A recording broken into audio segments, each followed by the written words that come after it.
felt like this was a topic that I wanted to speak on. Just because I felt like it was so common, basically. In short, I felt like you go through seasons. Some seasons you feel like, oh, I'm on top of the world, and then other seasons you're like, why do I feel so far away from God? Why do I feel like it's so hard to connect? Why do I feel like I'm here, there, and everywhere, but I don't feel like I'm connected to God? So for me, I was just like lost. Everyone's experienced it, whether in a natural sense or a spiritual sense, you've been lost.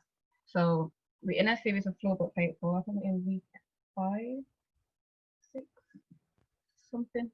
We're in a week basically. um, and at the moment, we've looked at so many things so far. We looked at the way of different how different people's flaws have caused them to go on one journey, and then how it's brought them back to God and things like that. But today I wanted to look at how God responds to our flaws. So it's not necessarily, okay, what is our flaw or what's my flaw, but regardless of the flaw, how will God respond? Regardless of where the flaw brings me to, how will I respond? So very quickly, I wanted to look at a quick definition of lust. So there were 3 definitions that I found of lust. The first being when you're unable to find your way. So you go to, let's say, London for the first time, you get off the tram, you're like, well, what, McDonald's? How do I get to McDonald's? Someone gives you directions, take directions, follow them wrong, you're lost. You don't know where you are, you're lost in that environment.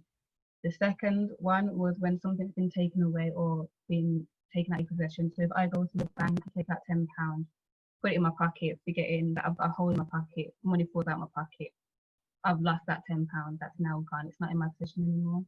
And then the final definition was to be defeated. So I don't know. For anybody who plays FIFA, you're playing your friend against FIFA. Your friend's way better than you. You got blasted 6-0. You lost. You got defeated. You lost. But the definition I wanted to look at mostly today is when you're unable to find your way, slash when something's been taken away from you. So the first 2. So what I want to look at today is what happens when. So what happens when your flaw leads you out of the presence of God? What happens when you go so far away from home that you become lost? What happens when you are flawed but faithful? The overriding theme of this series. So today I want to look at the chapter Luke 15. I'm not sure if you guys can read that. I can, but if you can't, I'm going to read through it anyway. Chapter Luke 15. And we're looking at the 3 parables that Jesus uses when he's speaking to a group of people to get his point across. A parable is basically just a story. It's a way of teaching. So he uses stories to teach people the point that he wants to get across, because sometimes you can find when you're in a situation, you struggle to put yourself aside, you struggle to get the message because it's about you. But when you look at it from a different perspective, it's easier to understand what's trying to be put across. So I want to give you a bit of context so it makes a bit more sense to you. So it's broken into 3 parables: the lost sheep, the lost coin, and the lost son, also known as the prodigal son. The author of this book is Luke, obviously. Luke was a Greek, which is important for you to know because that means he wasn't a Jew. So in those days, if you were a Jew, you were deemed as God's chosen people. If you weren't, you were a non-Jew. You weren't. So you were an outcast. So Luke writes from the perspective of an outcast. He understands what it's like not to be in the in crowd. He understands what it to be originally to be classed as somebody who doesn't matter. So he writes with a vulnerability. He writes as from an understanding of being in a position. He was also a physician, which is a type of doctor. So he understands the way that God works. He has a revelation of who God is through his job because he's a physician. He understands that he has a role of helping people in need. That is what God does. That is who God is. So he has his own revelation of that. In terms of who Jesus is speaking to in this chapter, it's the Pharisees and the scribes. So basically, the Pharisees were people who were very influential, but they had the wrong focus. Basically, they focused on what was right and what was wrong. They focused on the law as opposed to God's love and God's care and God's grace. So they believed in a law which was given to Moses. So there were like 600 plus laws, and their thing was if you follow these laws, you are superior. If you don't, you're not. So they were very judgmental. They didn't have much compassion. So, and then the scribes were people who taught the law, so they were very similar. Their job was literally just to teach the law and teach. They were experts and teachers of the law. So they looked for where you would slip up and where you would go wrong. So their heart was in the wrong place, although they were trying to do the right thing. So they're basically vexed at Jesus, saying, why are you entertaining sinners? Why are you entertaining tax collectors? Why are you allowing them to sit with us? You know, mean girls like, you can't sit with us. That's what they're basically saying. So they're mad at Jesus. Jesus was like, okay, cool. Let me break this down for you through this parable. So the parable starts off like that. And then just for the final parable, it talks about the lost son. So I just wanted to clear up that in those days, it wasn't common for you to be encouraged to leave home early. So like for us now, when we go to university, we're encouraged to live at university, to go to different city, to be independent, and so on. But in those days, you would get married, or someone get married, and he would bring his wife and his family to live with his dad.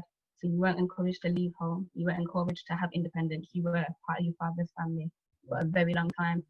And then finally, in terms of Jewish law, if you were a male, you would get your father's inheritance when they passed away or when they were retired. So they would split his wealth in between his children. So if the father's got 2 sons, the oldest son would get, if his father, let's say the father's got £75,000 of wealth, if that meant the oldest son would get £50,000 and the youngest son would get £25,000. But again, this would be after the death of their father or on his deathbed or when he's retired. You wouldn't really ask for that. It was considered uncommon. So that's all your context. Boom. Okay. I'm not gonna go into all the scripture. I'm going to give you a quick synopsis. I've given you key scriptures on the screen here, but I want to look at the first 2 parables first because they're the most similar. So we've got the last sheep. Jesus basically says to the Pharisees and the scribes, so if you guys were a man and you had 100 sheep and one of your sheep gets lost, you would leave your 99 sheep and then go and get that one. You'd leave the 99 sheep in the wilderness and you go and get the one. You'd search and search and search for that one until you find it. When you find it, you pick it up, you carry it back, and you carry it back to the 99 and make it 100. Then you would call up your friends, you would call up your neighbors, be like, oh my gosh, found my sheep, come round, let's party, let's celebrate. That's the lost sheep in essence. Very quick story. The last coin. The last coin is about a woman who has 10 silver coins. In those days, 1 silver coin was equivalent to a whole day's worth, a whole day's pay of 1 week, a whole day's worth of pay. So you worked like an 8-hour shift. That's what that 1 silver coin would be equivalent to today, essentially. So she's got 10 of those. So she's worked 10 days. She loses one in her house, loses it, and she can't find it. Her house is dark, her house is messy. So she searches the house, cleans her house thoroughly so she can find the coin and use the light to find the coin in the darkness. Then she calls her friends, calls her neighbors, like, boom, found my coin. Let's celebrate, let's have a party. Okay, cool. Let's go. So I looked at the similarities of the parables, and all 3 of the parables speak of someone who's lost something that they had more than one of. And then they all speak of the return of that lost thing or item or person, and they all speak about celebrating or rejoicing when they return. So my first question, what happens when you get lost accidentally? This is in reference to the lost sheep. So I think to understand this parable, you have to understand the mentality of sheep. You have to understand how sheep maneuver. Sheep move in flocks or herds because that's where their protection is. They feel more comfortable. They feel that if a predator comes along, they can move together as one. So based upon that, you would know that the sheep didn't just wander off because sheep like to be together. They feel protected together. So accidentally, the sheep got lost. You might think, how does the sheep accidentally get lost? Let's say the 100 sheep are walking together, following their shepherd, and a fox comes along, so a predator comes along, and they see this fox running at them. Sheep see fear. See fear. All the sheep scatter, they run, they flee. They're on their own now. Everyone's running, but usually they're all running one way, but you always have the odd few sheep that kind of fall behind. One sheep gets lost, and that's how they got lost. It wasn't necessarily something that they intended to do, but it happened. So for the sheep, it got lost out of for the sheep, it got lost out of fear. It was the fear that the sheep felt that allowed it to become separated from its flock, separated from its shepherd. Jesus identifies as the good shepherd many, many, many times throughout the Bible, because he has an understanding of his sheep. He calls us his people, his children, his believers, his sheep, because we follow him, we follow the shepherd. A good shepherd knows his sheep and he allows his sheep to know him and his voice. So something you should know is that a shepherd would have a specific call for his sheep. So if two shepherds and their flocks of sheep were all together, they could call their sheep by their singular call and their sheep would know which shepherd to go to.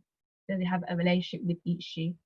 So from this, we look at the point of, if God's calling us when we're lost, will we be able to recognize his voice? It's about having that relationship from the get-go to understand that when we do wander off or when we do get lost accidentally or something happens that causes us to move outside of God's presence, if he calls us, are we able to follow? Are we able to recognize that it's his voice, number one, and then number two, are we able to follow that voice? Also, I said to you in the story of the parable, Jesus speaks about the man who goes after the sheep. He looks for the sheep. When he realizes that the sheep's lost, he's got a want, he's got a desire to go and get his sheep back. That one matters to him just as much as that 99. So he follows and he goes out and he'll walk at miles and miles and miles until he finds the sheep. But not only that, he picks up the sheep and carries the sheep's weight. He picks up the sheep and carries the sheep back to the rest of its flock. So in this way, the same way that a shepherd would lift up his sheep is the same way that Jesus says that when we come to him, when he finds us and when we find him, he'll carry every weight that we've got. He'll carry all of our weight and lift it up. He will take it on and he will carry us back to his presence where we're with him. So some scriptures just to confirm this. I found were mostly in Isaiah were the ones that I found. So he talks about he will carry the lamb in his arms and keep them close to his heart. I will carry you along and save you. He lifted them up and carried them through all the years. It's a constant thing of God saying, you don't have to bear this weight by yourself. So whatever flaws cause you to come out of my presence, whatever flaws taking you away, whatever sins taking you away from me, once you turn, you realize you want to come back to me. I will lift you up. I will take everything on board. I will help you carry that weight. I will take all the weight for you. That's what I died for. I died for you to do this for you. In First Peter, I think chapter 5, it talks about how we're supposed to cast all our weights and our worries and our cares onto Jesus and onto God. This is a constant message that we're told by God that we're not supposed to carry all this weight that we get from the flaws that we have, all the things that we may commit accidentally. He's willing to take that on board if we're willing to give it to him. So the last, so question number 2. What happens when you accidentally get lost because of the actions of someone else? This I refer to the coin, the parable of the lost coin. So as you realize, it talks about how the woman dropped the coin. So it wasn't the coin's fault that the coin got lost. The woman lost it, so it fell into the darkness.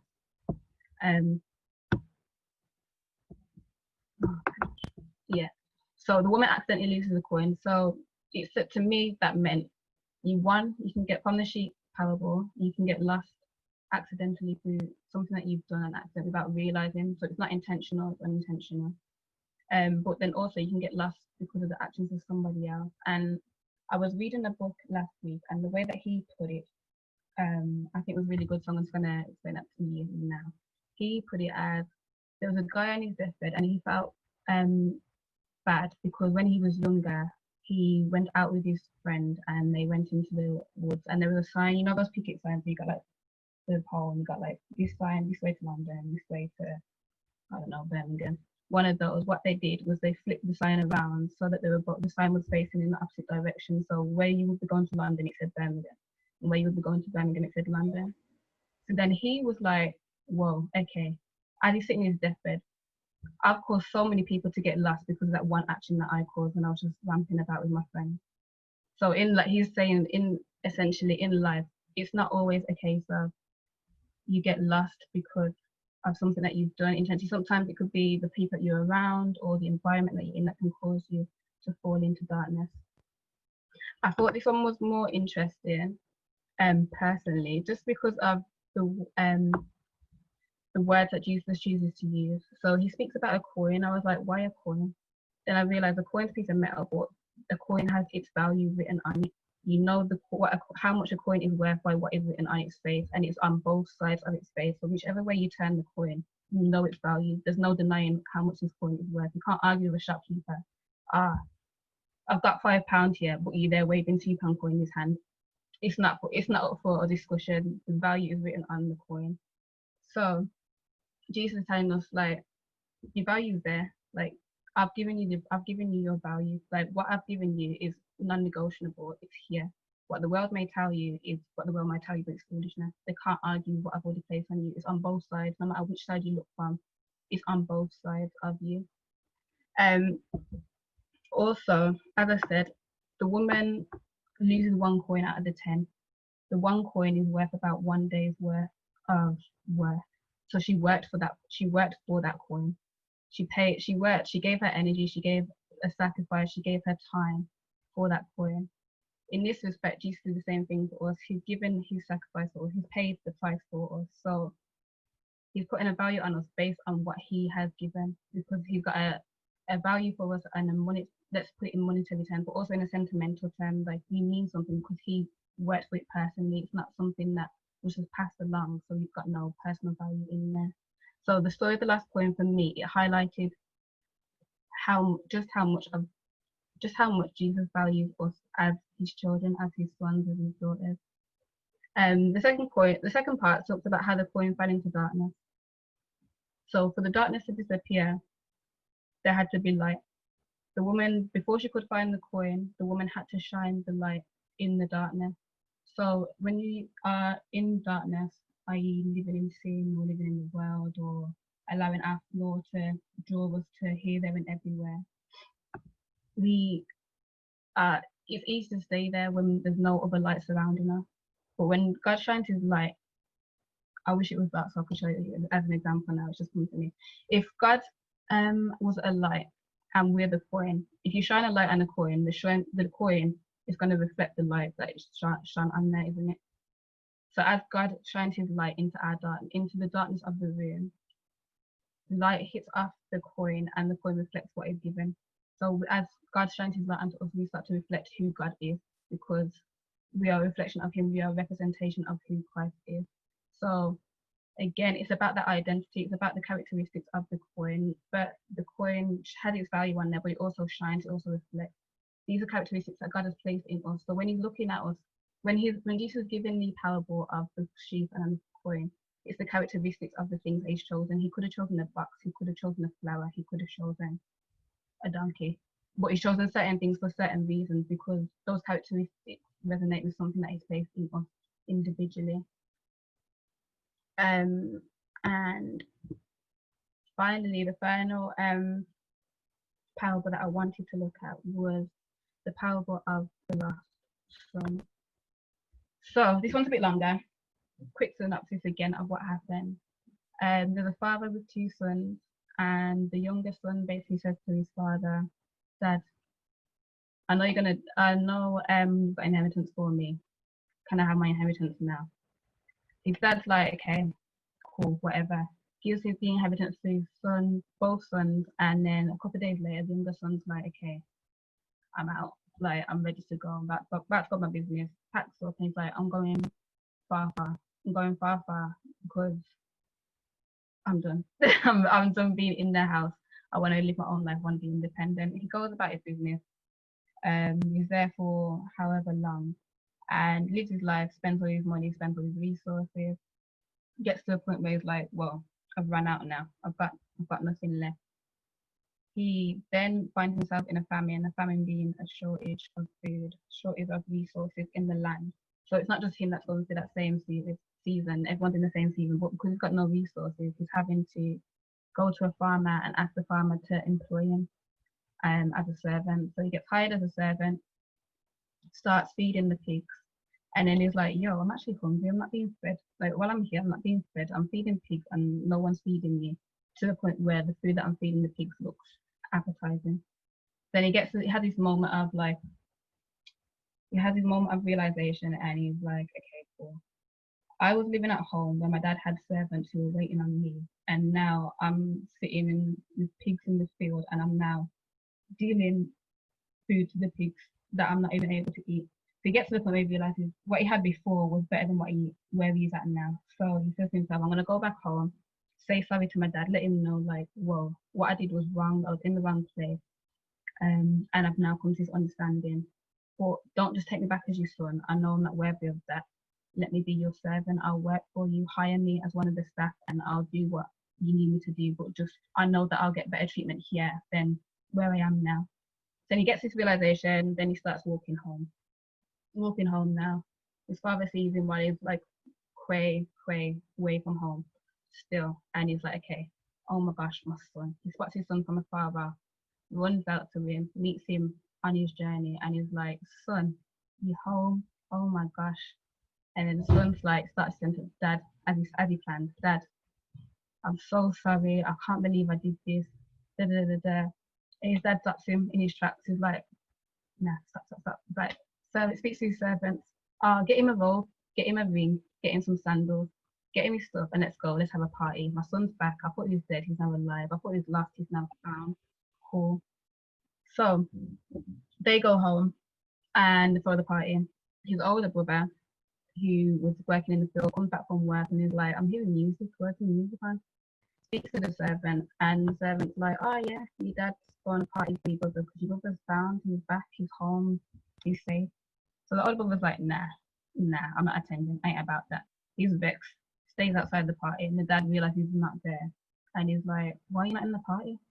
The dad's like, the son's like, well, I think it's a bit rude how you're throwing a party for my brother. Well, he didn't even say my brother. The cheek of it is, he says you're throwing a party for your son. He doesn't even acknowledge him as his brother. You're throwing a party for your son that went way and was doing up his life in the world.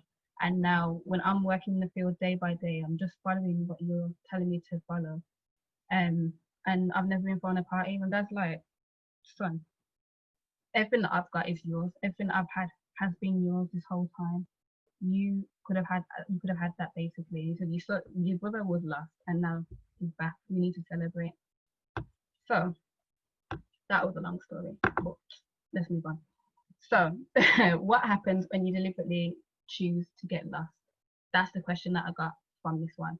So the first thing I realized was like, there's a perspective change in this. So if you're looking at this as a film or as a story, the main character shifts. So in the first two, the main characters are the people who lost something. In the last one, the main character is the person who gets lost. It's not about the person who's looking for the lost. So I'm like, okay, cool. Why is there a character shift? The character shift is because it's a completely different scenario. God's giving you an example of, okay, if you get lost accidentally, if you get lost because of something that someone else has done that's affected you, and then if you get lost because you choose to get lost, if you get lost because you wanted to leave, if you get lost because you had enough of being at home and I wanted to go out into the world.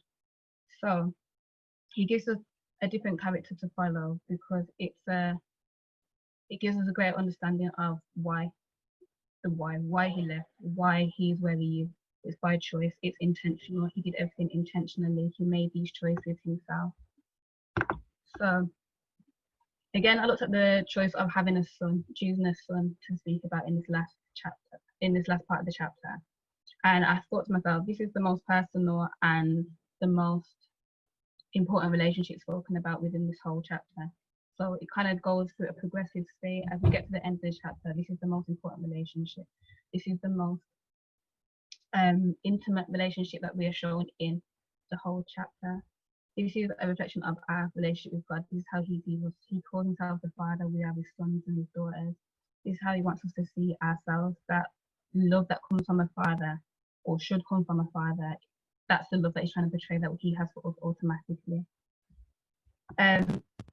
So as I said, the son chose to leave deliberately. He asked for his inheritance, was like, boom, I'm ready to go. Like, I want to live my life. We all do this.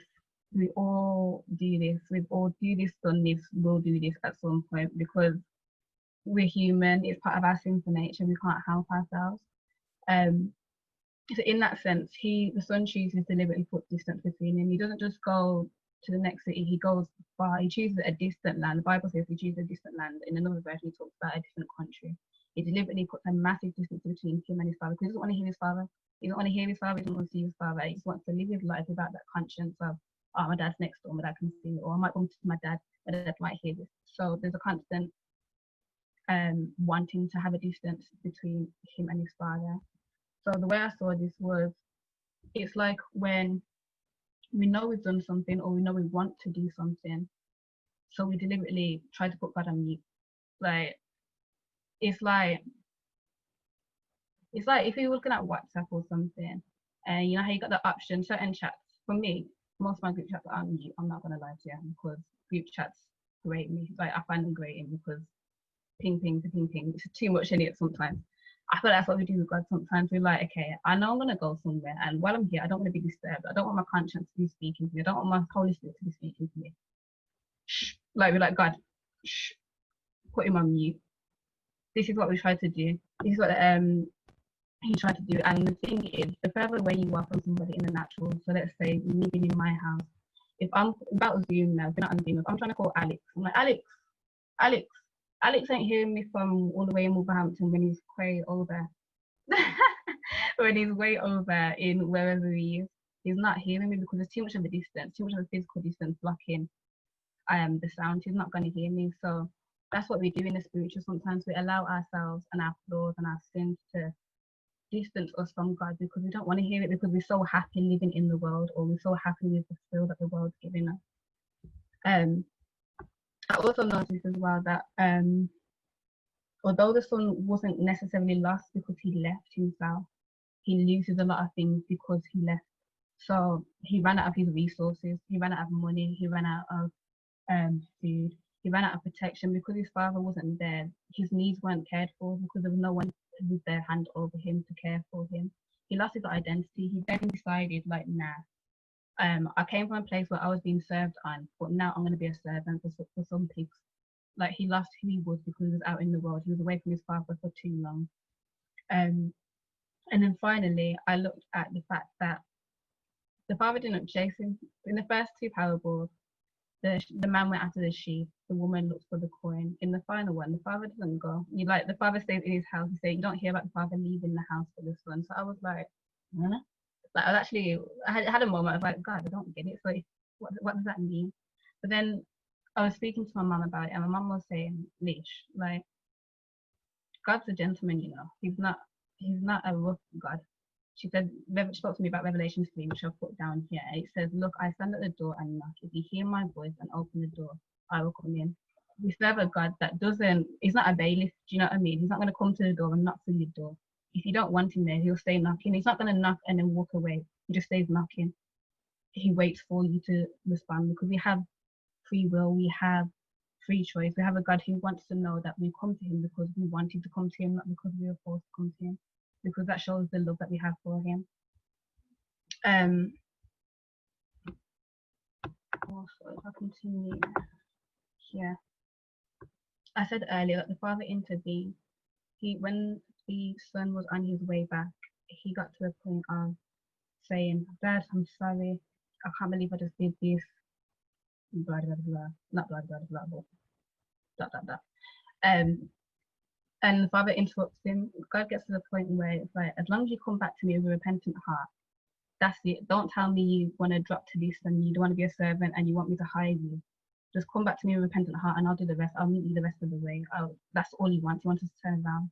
So the son came, and I think sometimes we get confused in church and we think because we say sorry that we've repented. That's not necessarily the case. But God asks for a repentant heart, not an apologetic heart. There's a difference.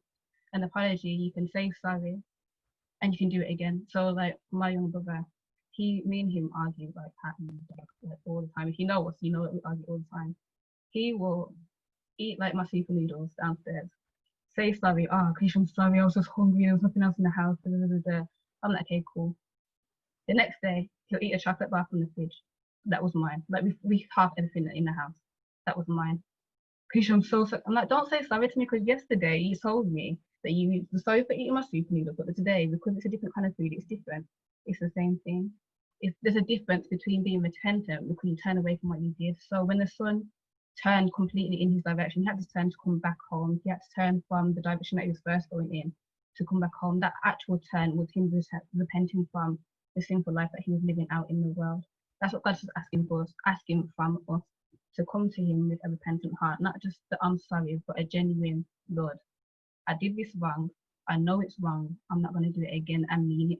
Once we do that, God's like, open arms. You don't have to come with that. God, let me be hired and let me work for you. He's like, I just need a repentant heart. I can work with the rest of. I can work with everything else. So then we spoke about briefly earlier how, although the son didn't necessarily become lost, he lost a lot of things on his way out into the world. So I said he lost his identity. So when he meets back with the father, the first thing that the father says to him is, to his servant, is to go get my son, get the finest robe, get the ring, and get sandals. He literally says to his servants, get the things so I can dress my son in his true identity. I don't know where he's been in the world. I don't know what he's got on him now. I don't know why he's barefoot now. But let me give him the identity that I placed in him beforehand. The things that he was wearing before he went out into the world, let me give it back to him because this is where he's at. This is who he is. So I did a bit of research and I found out that the finest robe represented honor. The ring represented the authority that the son was given by the authority that the son had now been given over all his father's possessions. And the shoes were a representation of his status because in those days, if you were a servant or a slave, you didn't necessarily wear shoes, you were often barefoot. So he literally gives him authority, he gives him status, and he gives him honor just by giving him these three things. These are part of his identity in that household. So when we come back to God, he gives us an identity that rubs out everything that the world told us about ourselves. So a couple of weeks ago, Ophelia was talking about the different types of mirrors that we look into. So if we look at the son in terms of that, originally he was looking at himself. He was looking at himself in the mirror and looking into the self mirror, and was saying like, "Yo, Dad, give me my stuff. I can handle it myself. I'm good. I don't need God. I don't need you. Like, I'm good." We went about that. Ophelia said, "You can do that for a certain time, but you can't sustain it." The prodigal son shows that. The last son shows that he can only sustain it for a certain amount of time when he's out in the world by himself. After that point, he starts looking into the world. He now says to himself, I've got nothing left. I need to look to the world. I need to find a job. I need to find a way to get these resources. But in doing so, he loses identity. He now goes from being served to being a servant. He's now gone from going from a wealthy household to feeding pigs. The world telling him, you are a servant, you serve pigs, you are at this level, but the level that his father had set him up at was up here. So he dropped several levels from being in the world too long. So it's almost as if he went into the world with his self mirror. His self mirror, when he gave it to the world, it became cracked. And now he's looking at his cracked mirror, and that's become his identity for however long he's out in the world. And it wasn't until he came back to his father, who dressed him in his finest robe, in his ring, in his sandals, who gave to him, this is your true identity. This is who you were before you left, and this is who you are now. Regardless of where you've been out in the world, I still see you as my son. I still see you at this value. I still see you as this silver coin. You are something special to me. And then finally, for the parables, we also notice, if you look at it properly, the first two parables end after the celebration. So after they find the lost thing and celebrate what was lost, then the last parable, you have the celebration, but as I said to you, the story continues. Like, we start hearing about the oldest one. So then I saw this as a representation of God's unconditional love as a father. So not just to the younger son, but to the older son as well. So the older son was a representation of those who Jesus was talking to, the Pharisees and the scribes, who I spoke about at the start. It's about those people who have hardened hearts, or who are doing things out of religion or out of ritual, and there's no actual love behind it. There's no compassion. He didn't care. As I said to you, he referred to his brother as your son. There was no connection to him. He's no longer my brother. He's your son. That's it. I say that to my mum when I'm vexed with my brother. Do you know what I mean? Like, mum, deal with your son. Like, I remove all ties to that moment when I'm vexed. If that's your consistent state, you've got no compassion for those who are lost. But essentially, the oldest son was lost as well. He was just lost in something else. The Pharisees and the scribes were lost in religion. They were lost in rituals. They were lost in laws.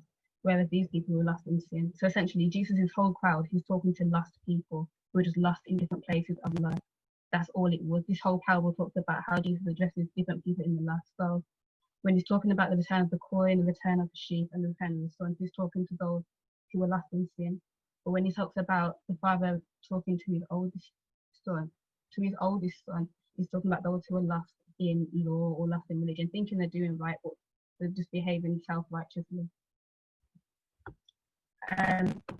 So then as I was going through this, I was like, what are the actual lessons that we get from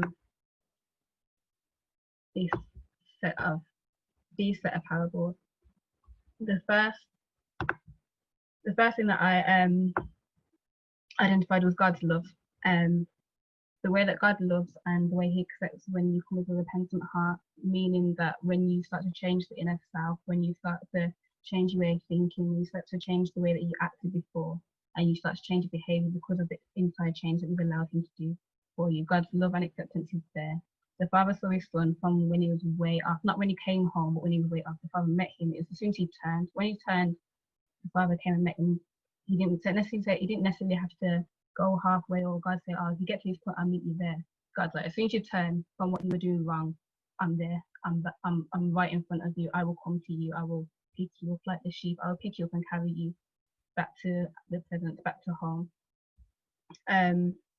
Also, I think when looking at God's love, it's important to look at how each parable talks about how much is lost. So in the first parable, you got 100 sheep and one is lost. In the second parable, you got 10 coins and one is lost. And then in the third parable, you've got 2 sons and one is lost. So we go from 1% of the sheep being lost to 10% of the coins being lost to 50% of the sons being lost. God's basically saying, I don't care how much is being lost. I don't care how much the percentage it is. I will go after the percentage all the time. So whether it's 1%, whether it's 50%, whether it's 10%, I will always go after that lost percentage because my love causes me to do so. That's the kind of God that I am. That's the kind of father that I am.